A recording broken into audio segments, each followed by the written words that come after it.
Hey Divij, how you doing? All great, Sina. Thank you for having me over. It's my absolute pleasure. And it's so nice to have.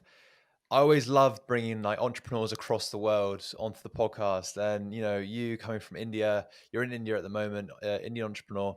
It's very nice to you reached out to me, and it's always nice to see that the podcast is reaching other continents. And you know that's kind of why I started this podcast, right? It wasn't just to impact people and young entrepreneurs in the UK, but it was kind of go far beyond that. So it's so nice that it's kind of like reaching that scale now, and I can invite guests such as yourselves onto the podcast.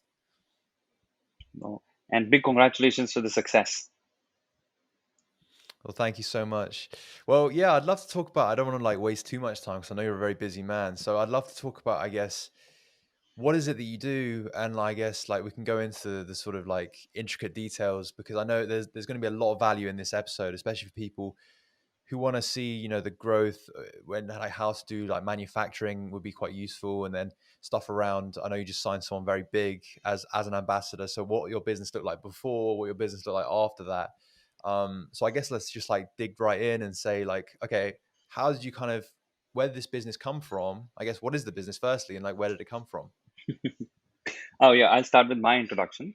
So, I'm the CEO founder for Power Gummies, which is a brand for tasty, nutritional gummies. We do supplements in the format of gummies. And this idea actually came from my mom because she evidently hated pills. And she was diagnosed with a back problem, and eventually she had to take a lot more pills to solve that.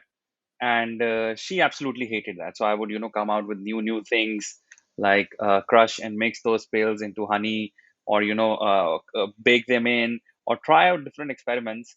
And that's what triggered something in me, that probably this is the biggest barrier that the nutraceutical industry has, because eventually you tend to have a fear of medicine. You actually have a pill Yeah. fatigue.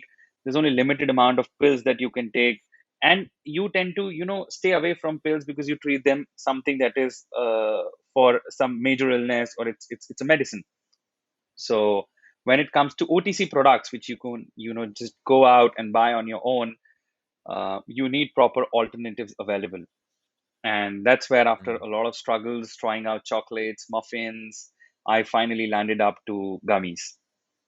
Okay, let's talk about that for a bit. So I guess like that problem of pill fatigue, as you call it, I think that's a really good way of like starting this because, as you say, like when people do get older, my family as well is included, people are taking crazy amounts of pills every day, Yeah. and it's like even me right now, if I take like a couple pills a day, even like vitamins, it's like this feels like quite a lot already, even though I don't take like that many. So it's like for people that have to take maybe like 10 a day, which some people do, that gets so heavy. Exactly. And what if I tell you that you don't have to go through the journey, and you just got to enjoy two tasty treats in a day and you're done? I mean, that sounds like a dream. Mm. That's what Gummies is doing. Yeah. So how is it that it works? So I guess like is it just like, so say if you do have to take 10 pills a day, like do you just kind of take that and provide like the gummy alternative, or is there a way for you to like mix them all together into like one or two gummies? Like what's the sort of procedure? So we can do all of that. So whatever you get in a composition which comes in the format of capsule, we can convert that capsule into the format of gummies. So we do have multivitamins. We can do multivitamins in the format of gummies. Typically, the famous one that we sell in India is for the hair and nail growth.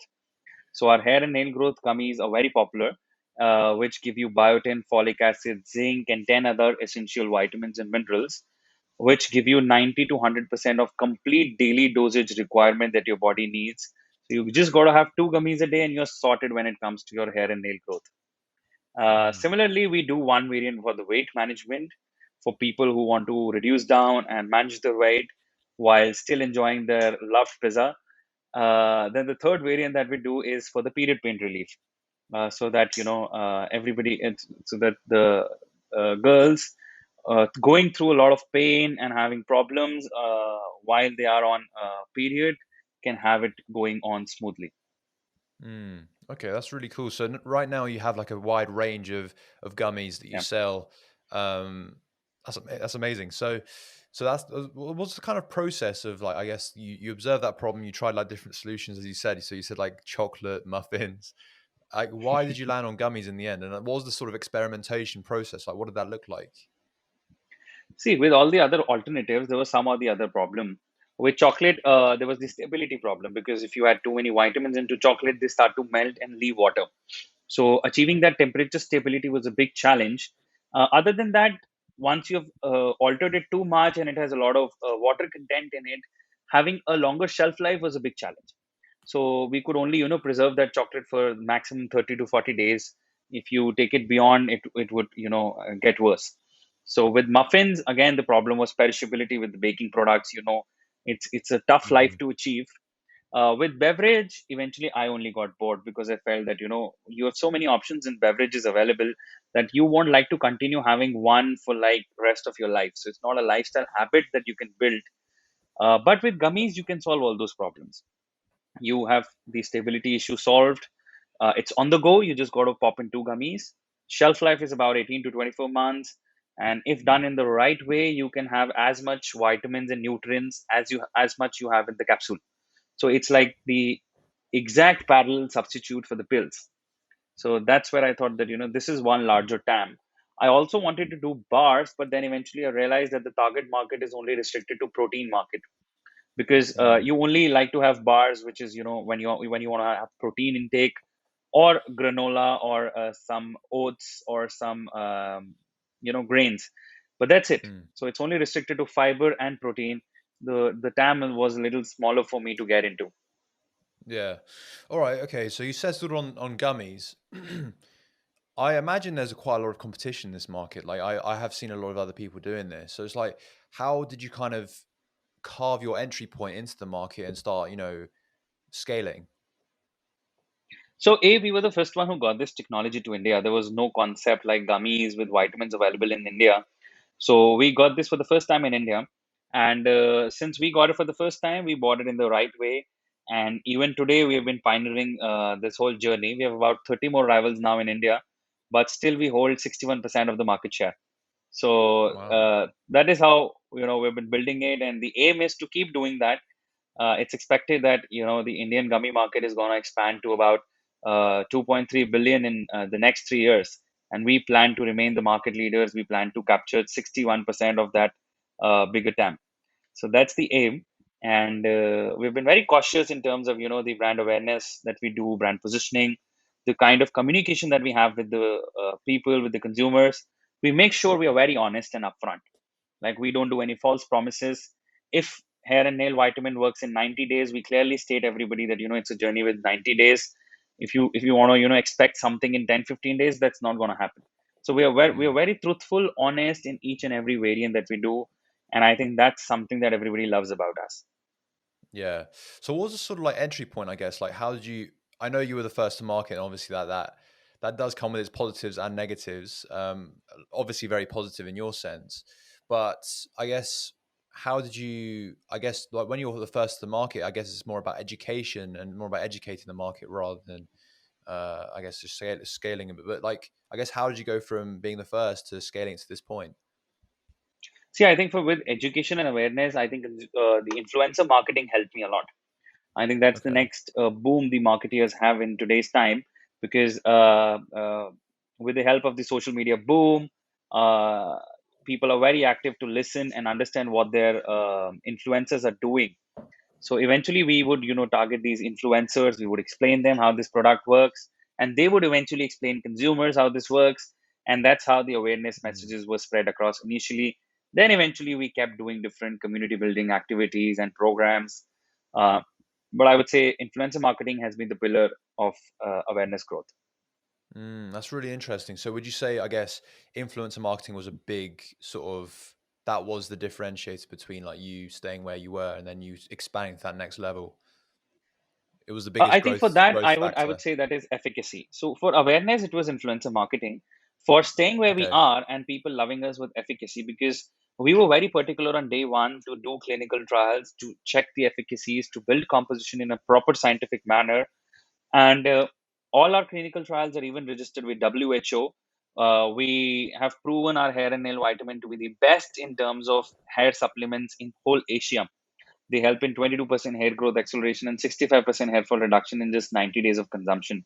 So we've been, very cautious in building these compositions to be very effective, and then to be double sure, we've been doing clinical trials up to the level of WHO, so that we can be satisfied and we can give consumer the products that has a lot of efficacy. So it's the efficacy, the results, that eventually have got people hooked on to the brand. Hmm. So I guess like your customer lifetime value, Yeah. it's really high just because of the quality of the product, which is really interesting. But I guess like actually getting them on the product itself, it's the influencer marketing that has been really, really essential for you. Yeah. That's really, really interesting. So I guess like when it does come to influencer marketing, how do you pick who's the best influencer to go for? See, initially we would pick the people that we, felt were having a lot of engagement, and that was the selection criteria at first. But now, since we know today what my consumer persona is, what kinds of consumers are buying power gummies, and what are the consumers that are following the power gummies, so now it is based on the consumer persona and what kind of influencer that kind of consumer persona wants to see. So now we study the consumer insights, we see what's the consumer persona and who is mapping the most. Like with hair and nails, it is the makeup artist that, people relate to most. My maximum persona, people follow these makeup artists, or Yeah. people who teach DIY things. So we'll, typically target them. We'll do marketing with them, and similarly for the other variants. I think that's really interesting. I think that's a step that a lot of entrepreneurs miss out on is that customer persona mapping. And it's like, Yeah. I guess, was that very important to you very early on to map that customer persona, um, just so you can enable yourselves to go through that route of targeting the best influencers? Definitely. Otherwise, my rivals would have targeted them. So eventually, Yeah. since we knew the consumer persona, we were very hands-on on getting these influencers, which we knew would work best for us. So, we tied them up in a contract where they could only promote us as the gummies or in the gummy segment. And eventually that helped us, stay tight bound in the market and keep capturing the market in the right way. Hmm. That's really interesting. So I guess like how has it been? I don't know how early on you used influencer marketing, but how has it been like before you used influencer marketing and then after you used influencer marketing?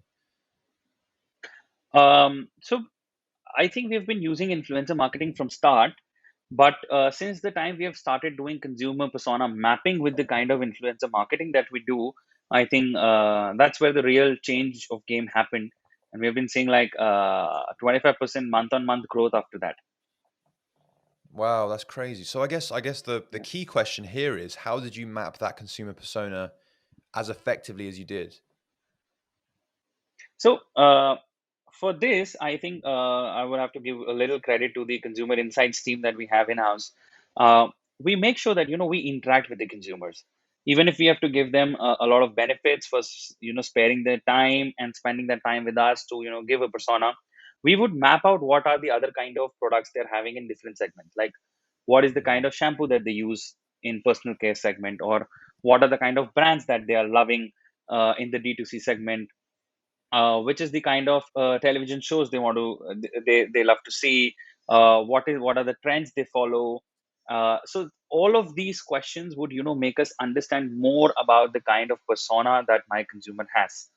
And then of course studying about the different campaigns, like we could see that typically a consumer that would change their relationship status on Facebook would be like the perfect catch for us, would be like the perfect buyer, because eventually this is somebody. So when you're out of a relationship or you're in a relationship where there's a relationship change, you're looking to do something for yourself, groom yourself, look out for yourself, do a little personal care. So that's exactly the kind of consumer that we'll be targeting. So a little bit of consumer insights from social media marketing, and a little bit of consumer insights from real time understanding by the conversations with consumer is a blend of how we could figure out the persona. that's crazy. How did you find that out? How did you find out that that was the actual key? As in, like one of the key metrics is if they've just been in a relationship, they've just come out of a relationship. How did you find that out? With the help of tools, I mean, there are a lot of tools available. You can always experiment and see. You have the option of selecting them as the marketing targets, And so we keep doing different experiments in terms of experimenting what works for us, what is not working for us. So we oddly run about 550 campaigns a day, and we monitor them on a 24-hour level, understanding what top funnel is working for me, what middle funnel is working for me, and what is the final conversion funnel. Mm. So this is where By we just this is all hit and try. by campaigns, what do you mean specifically? Do you mean like Facebook ads? Do you mean, what do you mean by that? Yeah, Facebook ads, Instagram ads, Google ads, YouTube ads, all of them. Mm. And they all kind of come together to build that overall customer persona. Yep. That's really interesting. So I think that's like very important for, people listening, is that customer persona element, and that's something that I'd say I've learned within the last few months, is that how important that customer persona element is, and not just, from a perspective of, you know they're not just like hard quantitative data, not like just their age, where they live, like, male or female, or like whatever. Like, you need to dig a bit deeper. So when you say like their brand of shampoo and what they use, or like if they've been in a relationship or not, these things paint a different picture, because they're saying, Yep. okay, if they're using this type of shampoo, then obviously they care about how their hair is, more than if they use like the really cheap brands, for instance. Or like if they just come out in and out of a relationship, they want to care more about how they look, or like how they feel inside. So these are all things that you kind of drill down on, that are really important, and these are things that they're more qualitative.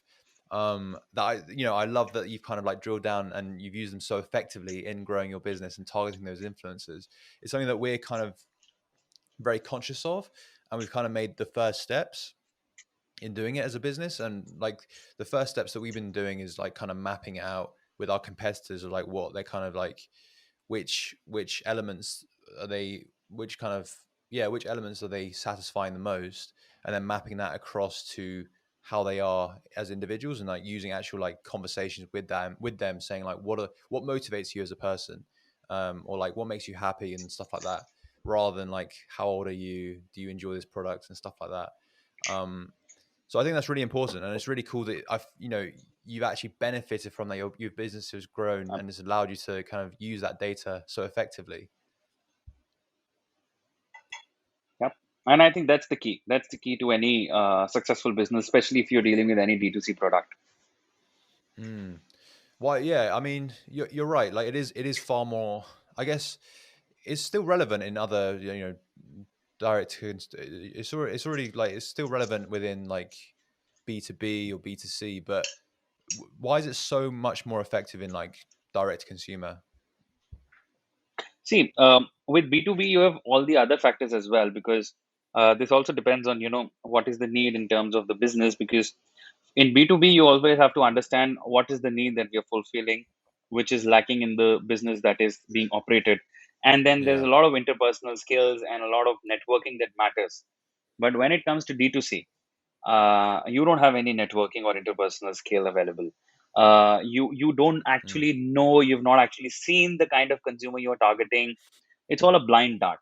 So if you have to sell Yeah. somebody and you have to target a consumer that you just don't know anything about, it could be probably someone from Brazil, or it could be someone from Australia, or it could actually be somewhere from a remote area in India. We don't know who's coming to us, whom we are targeting, and how do we Mm. convert that person. So it's very important Yeah. to understand persona, so that it's exactly like when you meet somebody in person, you understand what are the kind of how he dresses up, what's the kind of bag he carries, or the phone he carries, how he speaks, where he is educated from, and what's his kind of level, and what will help me talk that would convert him. This is same with D2C brand, where you have to just understand the persona, and then it's all about the conversion. Yeah, no, I couldn't agree more. Thing is, though, I'm starting to think more and more about if that persona exists within, B2B, because we're selling more to B2B now, and I'm thinking that, is there a way for us to map that customer persona, or like, I guess in this case, be a business persona within B2B, and I think there is a way to do that. I'm still trying to like work out what the best way is to do that. Obviously, you're very focused on direct to consumer, so, but I still think. that analysis is really useful because you can see what sort of people within that business would be more likely to buy it. Yeah. You know, if they're in HR or if they're in sales, like what sort of people would click more with this sort of product. So I don't know. It's very. I don't know if whether that's got any legs, but we'll see in the future. Um, Divij, I love to talk about manufacturing. Obviously, we talked Yeah. about influencer marketing quite a lot, but for the last sort of like 5-10 minutes, I'd love to talk about the manufacturing process because I know a lot of people that want to start a business around. It doesn't have to be around gummies; it can be around any sort of manufacturing process. And my business is in software. It's something that I don't know much about. So I guess once you had that idea of I want to use gummies, what was the sort of next step of you know that supply run, that manufacturing process? How did it all work? See, um, I think what I did was I started to study how the manufacturing process actually works, and I started to contact these manufacturing machine suppliers so that I would know more about the costings as to how the plant is set up, what has to be done. And I think with just cold calling and understanding who are producing these machines that can actually form up and build a gummy manufacturing plant, that's something that is available as a public knowledge out there. You can contact these suppliers, you can talk to them, and once you have a hands on as to how this works and which machine is the best one that I have to target, then you can actually contact them and ask them that who are the people you supply this machine to, because I would like to go to them to find business. And otherwise, all of these companies are very interested in linking you up, because ultimately, these are the people who have bought machines from them and they need business. So Mm, they eventually ended up connecting me to 6 7 of the manufacturers. I happened to visit them, meet them, and I think visiting them personally and meeting them gives them a lot of reassurance, because then that way they know that you are serious. If you just end up just cold calling or asking an quotation on email, then they probably take you a little lightly, because I mean, they would be receiving like 20, 30s of a day of those. And when you meet them personally, they take it seriously. And that's where I think the interpersonal skills come in place, when you have to convince them that initially I would be a little struggle for you, but look, I have the whole plan drafted, and tomorrow I'm going to be a winner. So mm, it's up to you to back the right winner at the right time. And even if it's a little struggle with me today, it's going to pay off tomorrow. Ideally, in my case, it did. yeah, uh, but I think that's the only way, because that's a little tough road to crack, because all these good manufacturers actually have people whom they are manufacturing for, and they have exclusive tie-ups with them. yeah. So finding the right partner without the exclusive, and then convincing them to be with you and not be with anybody else, is a big challenge. Mm. Yeah, I mean, I think the biggest challenge, especially initially, is I guess if you haven't got anything to show apart from a business plan or whatever, it's quite difficult to convince them to take you on as a customer because they're so busy, especially if you have a very low quantity that you want to manufacture. So I guess for you as a new business, how did you kind of approach that first supplier and kind of convince them? You said like you're going to be bagging a winner tomorrow, but it's I guess how do you actually convince them to do that? See, I think for that you have to be a little prepared in your head as to what my business gonna look like in the next 3 years. You won't have time over there to present an Excel and show the business plan. But of course, the key metrics of how it's gonna work. So when I remember in my chat with my first manufacturer, the one that is working with me till now, was that they said that you got to launch multivitamin first, because that's the big market. And I said, no, that's not how I'm going to play. I'm going to launch hair and nail first, because that's one thing that everybody needs and there's no solution available. And this will act as a buzz making business. Even if it's not a brand building business, it's going to be a buzz making business. And for an initial entry point, it has to be something that is buzz building, that is not there, and people flip out as to if it is so easy. There's a big problem, there's nothing available, and you've just solved it with just two tasty gummies. So that was my Mm, plan. And then I eventually got his attention and told him how I'm going to plan and what's my phase wise plan to launch.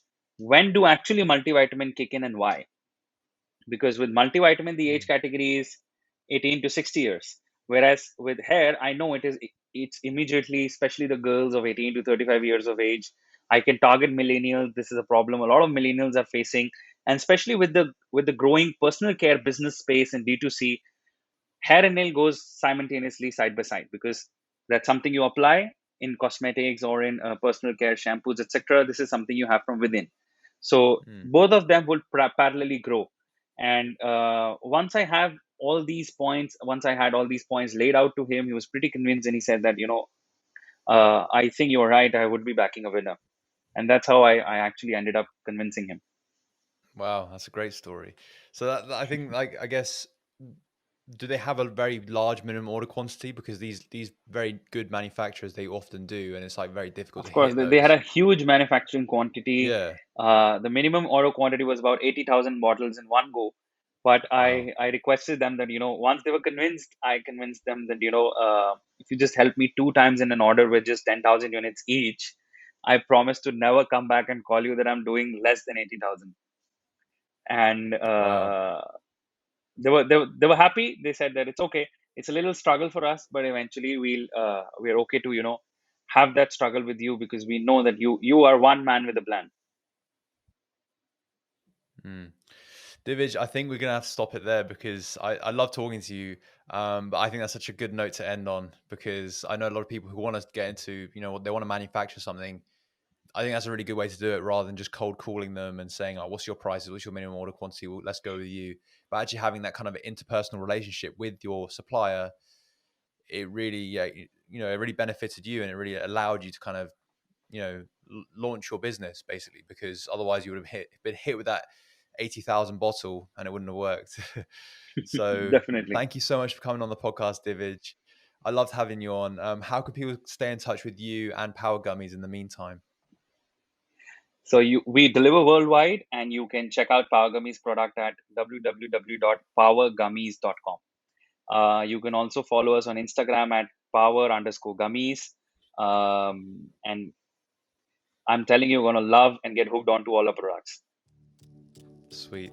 Thank you so much, Divij. We'll definitely chat soon. It's been an absolute pleasure having you on. And yeah, we'll see you soon. Cheers. Thank you for having me over. Thank you.